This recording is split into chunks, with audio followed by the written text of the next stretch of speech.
From the Fans Talk Podcast family at fanstalkpodcast.com, this is episode 21 of Fans Talk Lucha and covers Lucha Underground Season 1, episode 31, which aired on June 10th, 2015. My name is Garvin, and with us, as always, is my wife. Say hello, wife. Hello. If you enjoyed this episode and you want to hear more, you can find us at fanstalklucha.com. And if you really like this episode and want to see the series continue, why not drop a few dollars our way over on patreon.com/fanstalk. You can also find that link over on fanstalklucha.com. All right, so right into this week. This week was full of drama. I felt lots of heavy sounding music as we first started the show. Lots of backstage segments. Seems like they're continuing to push that story side of things. On the roof, we saw the return of Drago. Drago was standing there, just looking off into the horizon. Then he stretched his arms out, wings extended out, and he jumped off the roof. It was glorious. Yeah, it was very, very, very nice. That took us into the temple. Ringside, Vampiro interrupts Stryker and apologizes for getting involved last week. He says that, his job right now is to be the commentator, not to be a wrestler, not to get involved in fights. Stryker seemed to, be more positive about it, saying, he did the right thing. But Vampiro was like, no, I should have stayed out of it. It would have been cool if that had turned into another fight. Yeah, it was very brief. They didn't really mention it the rest of the night. They didn't allude to Vampiro having any difficulty staying out of the ring again, so it's not a ongoing issue, at least consecutively. So, I mean, they could bring that up again. I can only imagine that they would try to, encourage Vampiro to be involved, especially Cueto. Cueto has to have seen that. I'm sure Cueto will want to see what Vampiro could do in the ring. Oh, sure. If they weren't going to storyline this, they wouldn't have shown him backstage with the mirror. So, speaking of Cueto, he interrupted the show by coming into the ring and promoted pretty much what we've wanted for a long time, which is basically confirmation that Lucha Underground is going to have a big special event. It's probably not going to be a pay-per-view. It's probably not going to be live or anything like that. At least that it wasn't suggested as such. I mean, I'm sure we'll get some more information later on, but it's a big event called Ultima Lucha, and to me, it sounds like it's going to be their end of the season spectacular. So, and you know what that means? What? We're going to have to bust out the drinking game. Oh, yeah, of course. I don't know if we'll do it for that episode or how we'll work this out. But yeah, the drinking that probably, if that's going to be the final episode of the season, that might end up being our drinking episode, which will be fun. It's going to happen. Yeah, it'll be fun. So yeah, definitely let us know what you think. If you think we should hold off, do a normal show for the series finale as far as Lucha Underground, and then do a full recap, like year in review or series in review type thing, or not series, but season in review type thing, where we turn it into a drinking special of some sort. Let us know what you would prefer. But anyways, Cueto promoted this event. He basically said that someone was going to main event Ultima Lucha with Puma for the Lucha Underground Championship, and he was going to pit three former challengers for the title later on tonight, and then the winner of that would then go and face Puma, and that is Cuerno, Hernandez, and Cage. Were you looking forward to that three-way at all? I was a little surprised that he put Hernandez into the mix because Hernandez is fairly new. Yeah, but Hernandez was a former challenger. He did face Puma, so he did fit that criteria. For me, I didn't like it just because, we had seen these three compete against Puma. Cage has fought Puma multiple times, lost pretty much every match, so I really wasn't interested in seeing that. I would have liked to see a new face being involved, or doing your company-wide type thing where everyone is put into a tournament or something like that. I thought that would have been more interesting. But anyways, that's what we're moving forward with. Also, for Ultimate Lucha, we were going to get the return of Blue Demon Jr., and so Blue Demon was announced. He came down to the ring in a suit, and seemed to be, a crowd favorite. Everyone seemed to be in Blue Demon. And, I don't know. Cueto then was like, yeah, I know I said that your in-ring debut or your return was going to be at Ultima Lucha, but he doesn't want him to appear rusty, so he puts him in a match against Chavo. You'd think that he would be surprised by this, but underneath that suit jacket, he was not wearing a shirt. So obviously, he was a little prepared. I thought he was wearing a white shirt. I thought that at one point, now I had looked away because I was in the middle of eating. I'm usually eating. Yeah, this is our dinner. And when I looked back, he had the suit jacket open, but no shirt underneath. I could be wrong. No, I mean, there was a part of the match where Chavo ripped open the suit jacket, and I thought he lifted the shirt up or unbuttoned the shirt, roughly, and then chopped him or something like that. Possibly. I don't really recall. I don't make mental notes like that. So, but I assumed he was wearing a shirt. Well, anyways, Chavo won. Chavo and the crew. Basically, this was a anything goes match, so Chavo had the crew along with him. Of course, it was an anything goes match, and of course, Chavo had a kendo stick, and of course, he's wearing that stupid poncho. I'm just gonna call him Chacho. Can we call him Chacho? Chacho, because he's a chach? Yes. Oh, okay. I see what you did there. Okay, so I don't know. I'm going to go against everything that I think I've already said about Chavo. I'm actually okay with Chavo now. See, the thing I have the real problem I have with Chavo is that, I'm a wrestling fan in general, so I'm a fan of WWE, and I saw what Chavo did there, which was pretty much nothing in the last few years of his run. Then he went to TNA, and TNA built him up as this legend and as this guy who, was going to do big things, and it was a waste of time. He didn't do anything.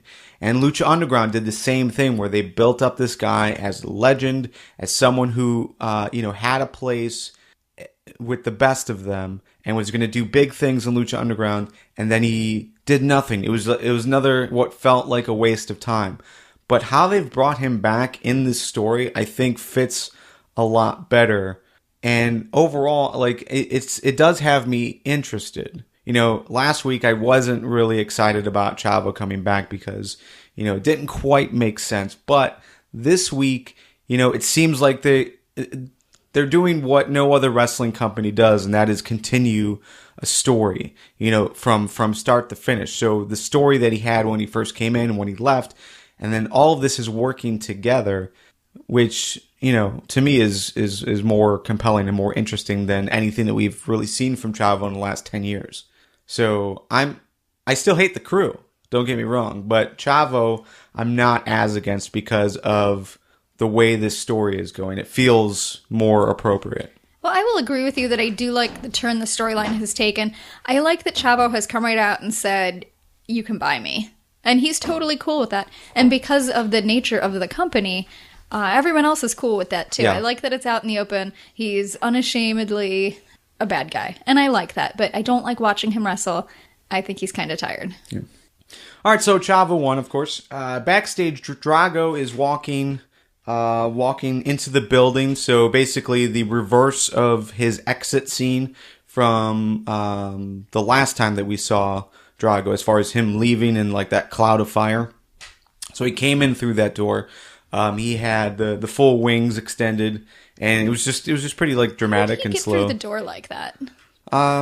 I don't know. I can't get through the door holding my computer bag. I don't know how he's doing it with a full set of wings. Yeah, it was kind of cool looking though. I imagine him like awkwardly, dramatically walking up to the door and then awkwardly making turning himself sideways. real skinny and turning sideways. And then fluffing out his wings when he gets back in. Yeah. Like you do with big hair. So it looked pretty cool. I thought it was a nice visual.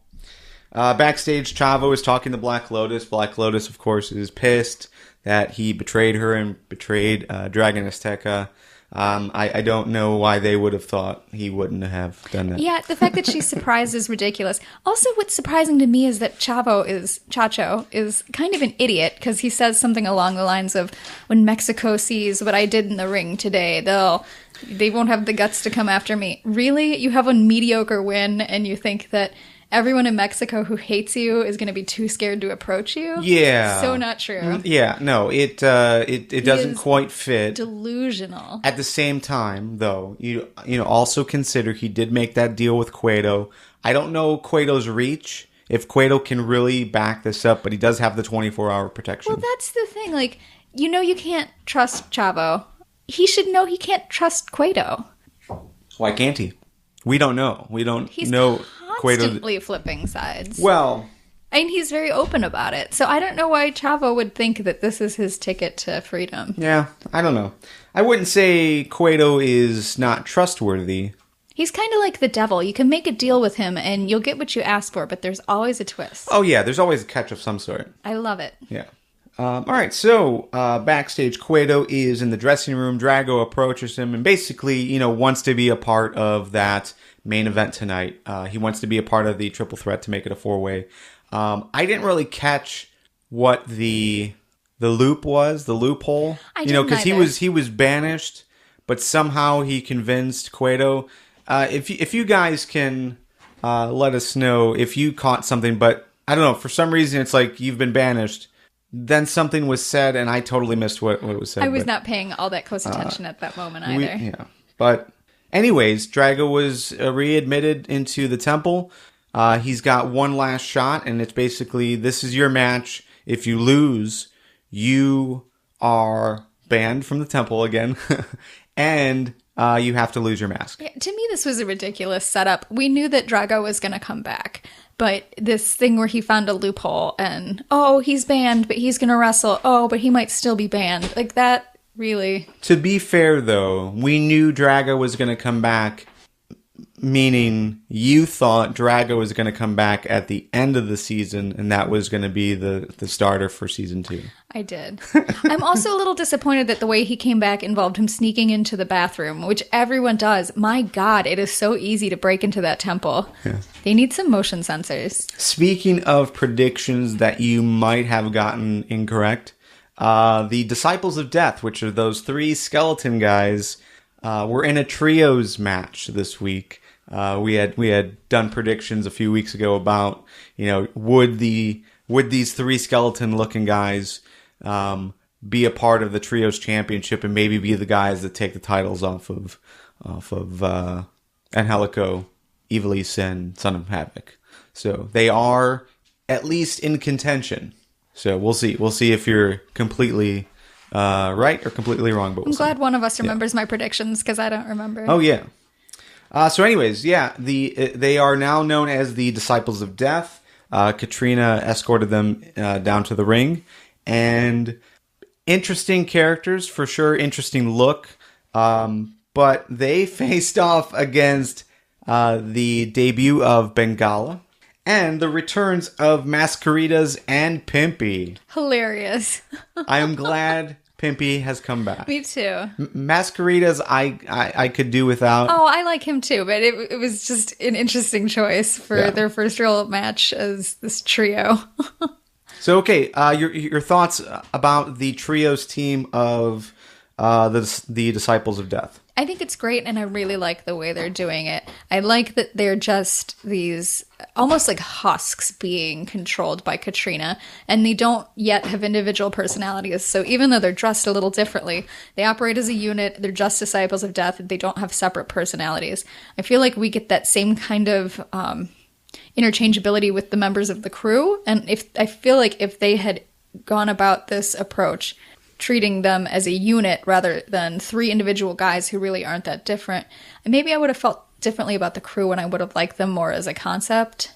So because they're treating these skeleton guys as a concept, I love a good gimmick. Yeah. And I thought this was cool. And it turns out that they're good wrestlers. Yeah, and it was, it was pretty cool as well that they were under the same mind control, like this weird spiritual force that Katrina has with that stone. As soon as she gave Pimpy the lick of death, like none of them were paying attention. They were looking all away, but as soon as she did that, like they all turned at the same time and went straight after Pimpy. So it's like this weird force that she has, this weird power that she has over them. They're doing a great job with the supernatural aspect. Pentagon's always talking about his master and how he does everything and he's controlled by this master.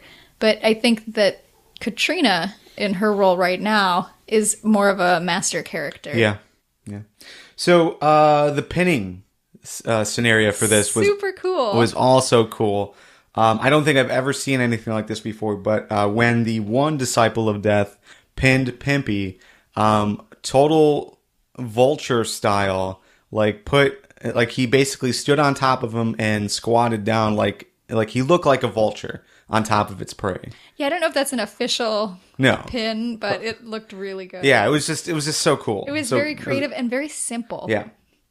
Backstage, Johnny Mundo once in the match, and he's really disappointed that once again he's been looked over as far as to be the face of the company and the fight Puma. Cueto, is basically on his side. He's like, I know we had our bad history, but after Mundo threw Del Rio El Patron through the window, like Cueto looks at him completely different. Like, this is the vicious guy that we need as the face of the company.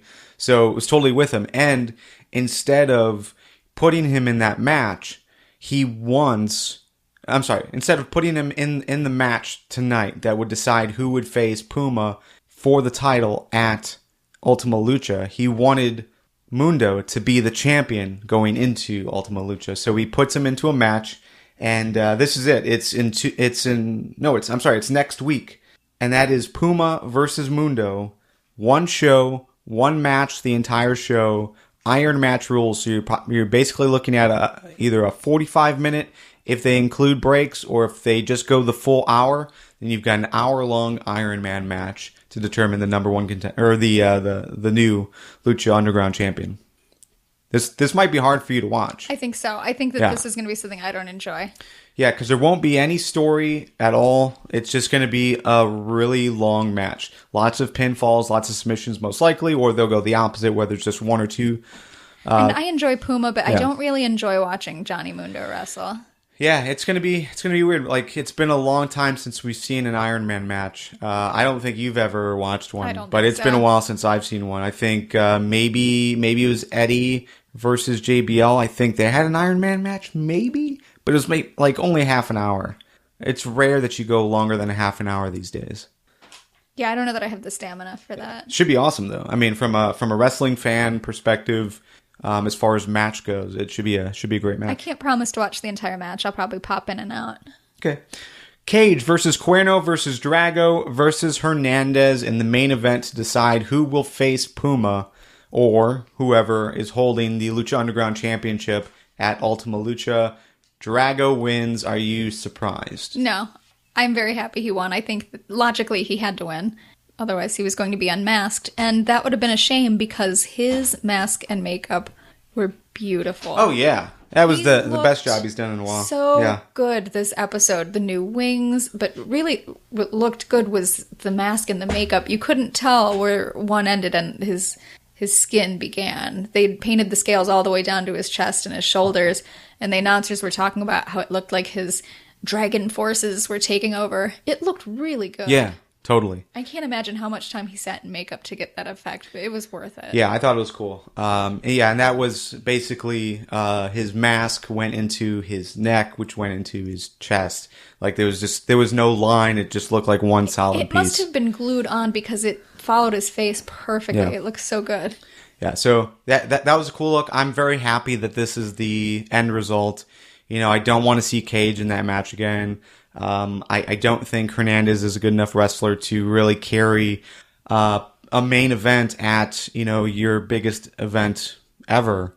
Same thing with Cuerno, but I think Drago could if Drago survives. And that's the one if, because next week, as we saw in the final segment of the show, Katrina confronted Cueto in his office, basically bullied him to agree to put Mill in a match against Drago in 2 weeks, and the winner of that match will then go on to the main event of Ultima Lucha. I have a different theory for what might be happening with Drago soon based on the end of that match. Drago won and Puma came into the ring holding the belt, and he and Drago stood face to face, and Puma held the belt above their heads, and they kind of stood there like, you know, we agree, we'll be wrestling for the championship together. It was like a moment of very friendly, and like, solidarity. Yeah. But Cueto was looking out his window, and he did not like it. So I have a feeling this is going to turn into some kind of match where someone's going to lose their mask. He does not like the friendship between his wrestlers. He likes to have them on edge. Sure. But we've seen that before. I can't imagine he'd pull that card again. Maybe not so early, but I think down the road we might be facing a situation like that. Unless one of them turns on the other. That would be the other alternative. Yeah. But that is pretty much your main event for next week. You've got Mundo versus Puma.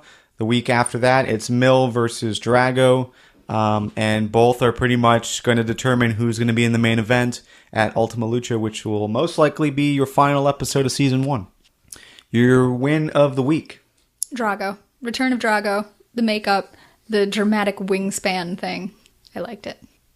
Yeah, I'll agree with that. I think just Drago, the way he carried himself, the way he handled himself in the match, I thought was great. So yeah, I'm right there with you. Fail. What was your fail of the week? Hernandez's entrance. It looks very WWE to me. He comes out to bro music, smoke, and he's got his chin in the air and he's doing this weird pimp swagger thing. It just doesn't do much for me. It just makes me not like him. My fail is going to go to Black Lotus. I think there's no emotion attached to her acting. It's just very cold and meaningless almost. So I don't know. It's just a weird. I don't know. It's just plain and. I could see it. We haven't seen a wide range of emotion from her. I wonder if part of that's her character because she's supposed to be stoic and mentally building herself up to maybe. But I didn't this battle. But I didn't get that. I didn't get that feeling when she, was in the cage. Like there was no stress. It was completely like unemotional about the whole thing. But it didn't seem like that's because she was supposed to be or that's because she was trying to be. So, all right, cool. Any final thoughts before we head out? Nope. All right, that's all the time we have for this edition of Fans Talk Lucha. But the conversation doesn't have to stop here. You can join us over on YouTube as we continue the conversation with you. You can also find us on Twitter, Facebook, G+, and Instagram. All of those links are available on fanstalklucha.com. For the wife, this is Garvin. See you next time. Bye-bye. Damn it!